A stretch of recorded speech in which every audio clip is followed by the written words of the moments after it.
I'm Naomi McCarthy, and in this lightning presentation, I'll be offering you 4 provocations through the work of artists who use their own performed body to problematize states of being and knowing.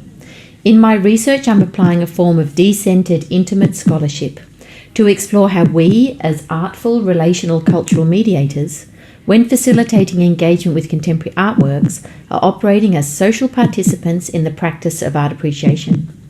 These situated and relational practices allow us to co-create experiences as part of an entangled, material, discursive formation of ethical knowing and being, as posited by Karen Berard.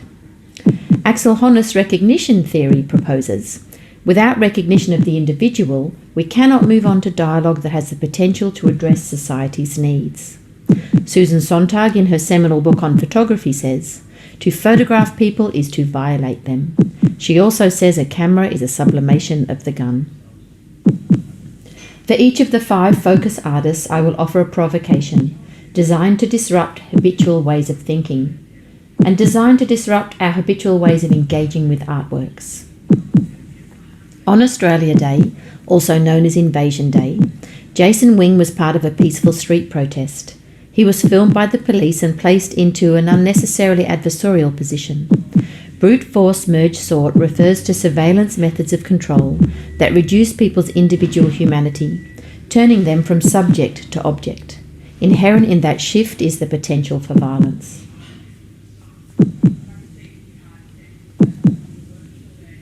In Them and Us, Abdullah has offered his own and his brother's Australian Muslim bodies for our scrutiny. Abdul's rib tattoo conflates the Southern Cross, a symbol of Australian nationalism, and the crescent moon and 5-pointed star, a symbol of Islam.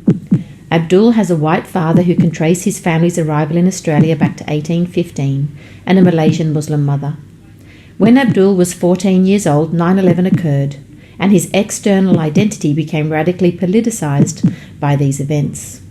Them and Us underscores the complexity within the skin of these 2 Muslim Australian artists.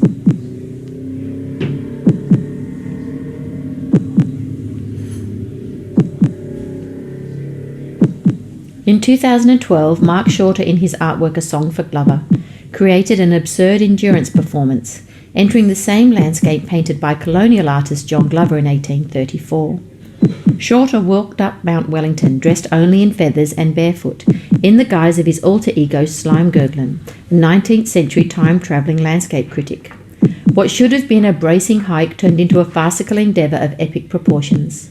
The durational aspect of this work created an alternative temporal relationship to the experience of being in and with the land, as opposed to framing the land from within the colonising ideals of European landscape painting.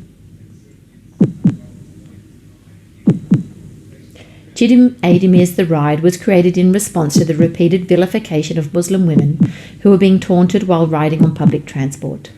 Taking inspiration from the social media campaign #I'llRideWithYou, Ademir inverts the implied offer of protection by placing her female Muslim body in the position of power as the rider of the motorbike and inviting strangers to ride with her during a performance festival.